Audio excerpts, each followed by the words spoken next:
Assalamualaikum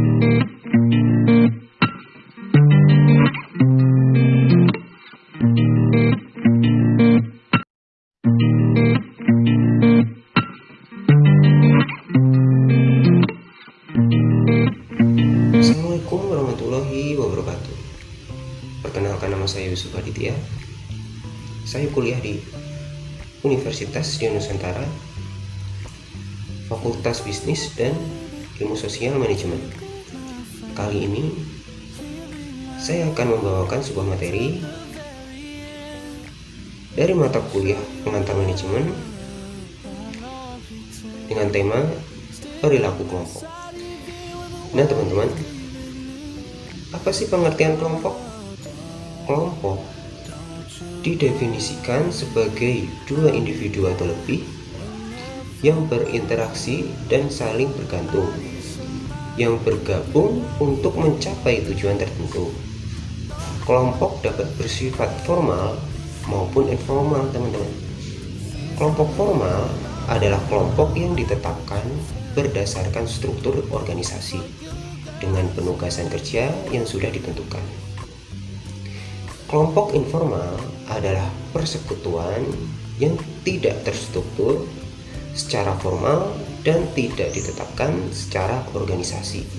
Oke, kita lanjut ke tahap-tahap perkembangan kelompok. Kelompok-kelompok ini mengikuti urutan baku dalam evolusi dibagi dalam 5 tahap model kelompok. Model yang pertama adalah tahap pembentukan atau forming, teman-teman. Dicirikan oleh banyak sekali ketidakpastian mengenai maksud, struktur, dan kepemimpinan kelompok. Tahap yang kedua adalah tahap keributan atau storming, teman-teman. Maksud dari tahap keributan atau storming ini adalah tahap konflik di dalam kelompok atau intergroup. Para anggota menerima baik eksistensi kelompok, tetapi melawan batasan-batasan yang diterapkan oleh kelompok terhadap individualitas. Lalu ada tahap penormaan, yaitu berkembangnya hubungan yang akrab dan kelompok menunjukkan sifat kohesif, saling tarik. Saat itu sudah ada rasa memiliki identitas kelompok dan persahabatan yang kuat.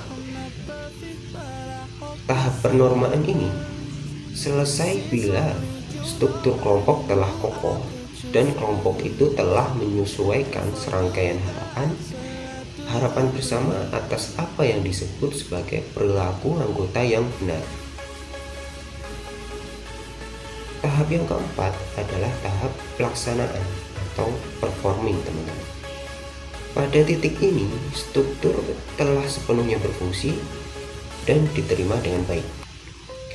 Tahap yang kelima adalah tahap peristirahatan. Tahap ini, kelompok menjadi lebih efektif ketika kelompok itu maju melewati 4 tahap yang pertama. Meski mungkin asumsi-asumsi itu pada umumnya dikemukakan oleh model ini. Tahap terakhir dalam pengembangan kelompok pada kelompok sementara dicirikan oleh perhatian ke penyelesaian aktivitas, bukannya ke kinerja tugas. Kelompok kerja bukanlah gerombolan yang tidak terorganisasi, teman-teman. Mereka mempunyai struktur yang membentuk perilaku anggotanya dan memungkinkan untuk menjelaskan dan meramalkan sebagian besar perilaku individu di dalam kelompok maupun kerja kelompok itu sendiri. Berikut yang termasuk ke dalam struktur variabel struktur kelompok.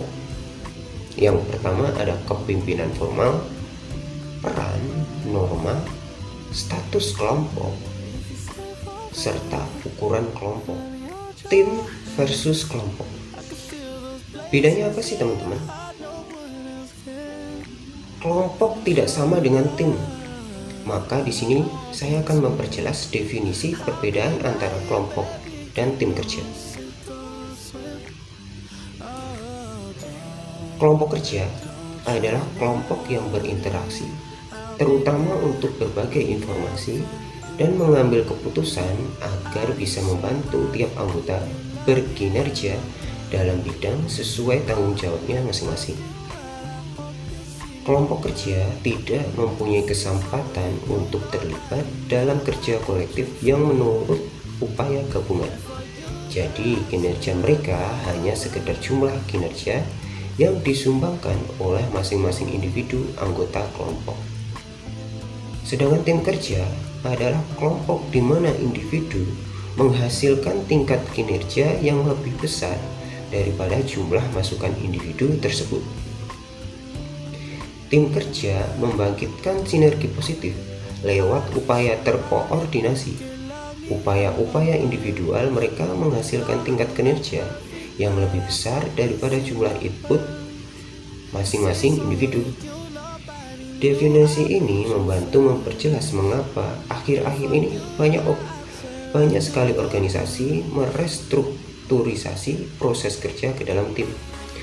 Manajemen sedang mencari sinergi positif yang memungkinkan organisasi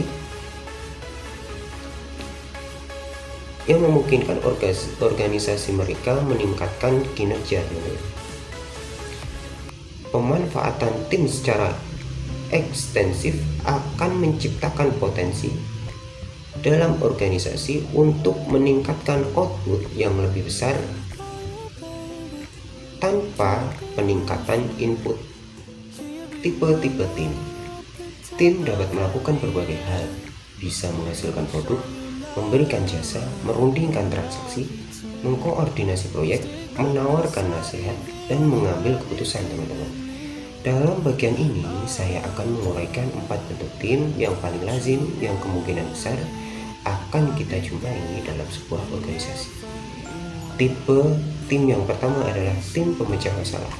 Biasanya terdiri dari 5-12 karyawan dari suatu departemen yang bertemu selama beberapa jam tiap pekan untuk membawakan perbaikan kualitas, efisiensi, dan lingkungan kerja. Tipe yang kedua adalah tim kerja swakelola.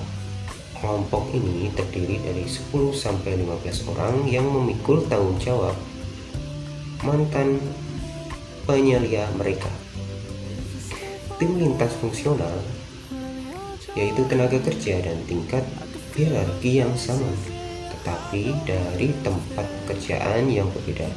Sedangkan tim virtual adalah tim yang menggunakan teknologi komputer untuk mengikat para anggota yang secara fisik terpencar untuk mencapai sasaran. Membentuk tim yang efektif. Komponen-komponen penting yang menciptakan tim yang efektif dapat digolongkan ke dalam 4 kategori umum, yaitu rencana pekerjaan, komposisi tim, sumber dan pengaruh kontekstual lain yang membuat tim menjadi efektif. Yang keempat, variabel proses yang mencerminkan sesuatu yang terjadi dalam tim yang mempengaruhi efektivitas. Umumnya, konsep ini mencakup ukuran subjektif atas produktivitas tim, penilaian manajer atas kinerja tim, dan ukuran keseluruhan atas kepuasan anggota. Tim dan keanekaragaman angkatan kerja. Mengelola keanekaragaman pada tim merupakan tindakan menyeimbangkan. Lazimnya, keanekaragaman memberikan perspektif segar mengenai berbagai isu, tetapi keanekaragaman itu membuat lebih sukar untuk mempersatukan tim. Keuntungan dan kerugian keanekaragaman. Keuntungannya seperti perspektif yang beraneka ragam, terbuka lebar untuk ide baru, interpretasi ganda, meningkatkan kreativitas, meningkatkan fleksibilitas, meningkatkan keahlian memecahkan masalah. Kerugian adanya tim dan keanekaragaman angkatan kerja seperti ambiguitas, kompleksitas, kekacauan, salah paham, sehingga sulit menemukan kesepakatan tunggal dan sulit menyetujui tindakan khusus. Oke teman-teman, sekian yang dapat saya sampaikan. Kurang lebihnya mohon maaf. Terima kasih, see you next time. Sampai berjumpa di lain kesempatan. Assalamualaikum warahmatullahi wabarakatuh.